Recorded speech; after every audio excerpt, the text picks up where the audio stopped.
Now that I have the whole background finished, I can have the fun part really, and that's adding the character of Nib. And I want to make sure that my plasticine Nib looks just like my drawing. So I go back to the drawing and I'm actually going to make a quick little tracing of the mouse, and I'm going to cut that out. So I have almost like a little paper doll of Nib the mouse that I can take and lie onto the background, and it's going to show me exactly where he is. I can outline it, and then I can fill him in with plasticine. So here I have my little paper cutout, which I can lay right on the plasticine and outline. And I've just got a blue pencil, just because a dark pencil would dirty up the plasticine. Trace around the whole mouse, and then when I take away the paper, I can see I have a nice outline that lets me know exactly where he goes on the background. Now that I've traced the outline of the mouse onto my plasticine, I always spend a few minutes and just look at the drawing and think about what order to make this character, because he's quite detailed. He's got a body and a head and arms and legs. So I look at the drawing and I think, okay, where to start with this mouse? Generally, I start with the middle of the character, because then everything else will be in the right spot. So by rolling out a piece of plasticine to this long shape, it's very handy for outlining. I can just lay it onto my outline, and that shows where Nib's body is on the plasticine, and that gives me a nice base. Once I have his body pressed into position, then it's easy to add the arms and the legs and the head and the tail and the whiskers.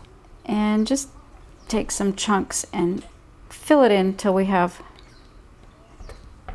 the whole shape of that mouse. So Nib's body is outlined, and now I'm going to separately just make his head and add it to that body. Yeah, I think that looks pretty good for Nib's head. So I can actually press it into position and then just blend it in with his body. Add some little arms and some little legs, and I can kind of model the shape in my fingers until they look about the size of a mouse arm. That's pretty good. Once you've stuck it onto your little character, then you can just gently blend it in so it joins and it looks like it grew there from the beginning.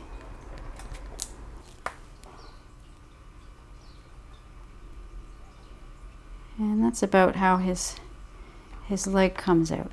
And we're going to blend it in again.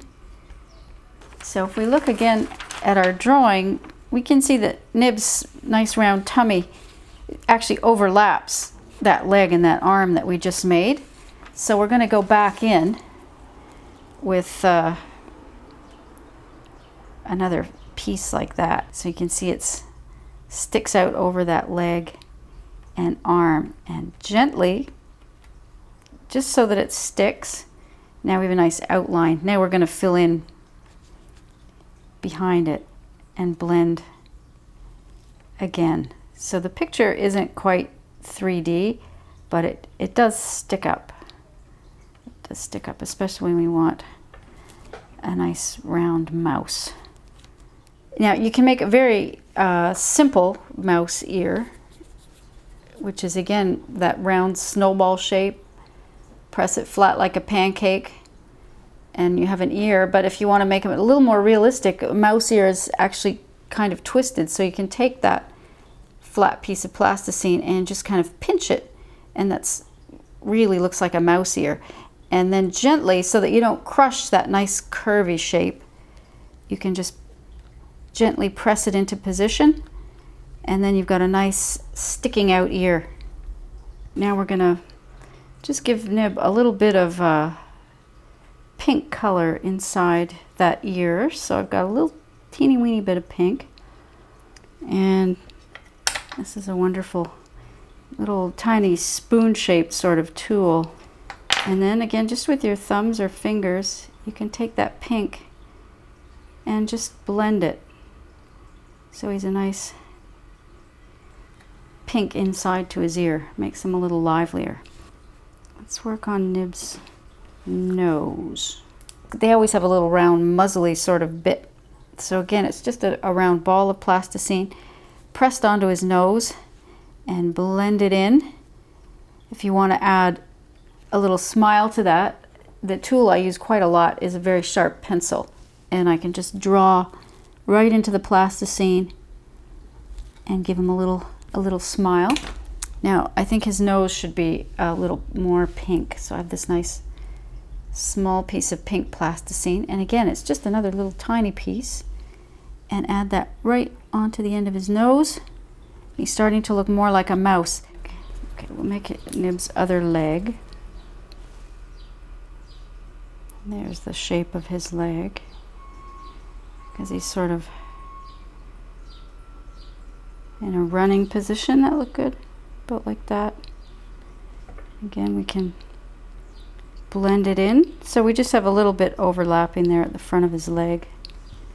We're going to give him some little pink hands and feet. And again, a hand is a very complicated shape to make all at once, but if we break it down into sort of the palm and the separate fingers, you can make a very detailed shape. So you can start out with his little, he's got a little foot shape. And another little piece. It's a little foot shape. And if we want to add the tiny little mouse toes, again, just take a skinny shape, and we'll just add his little toes one at a time. Sometimes it takes quite a few tries to get something like little mouse toes just right. Some little fingers.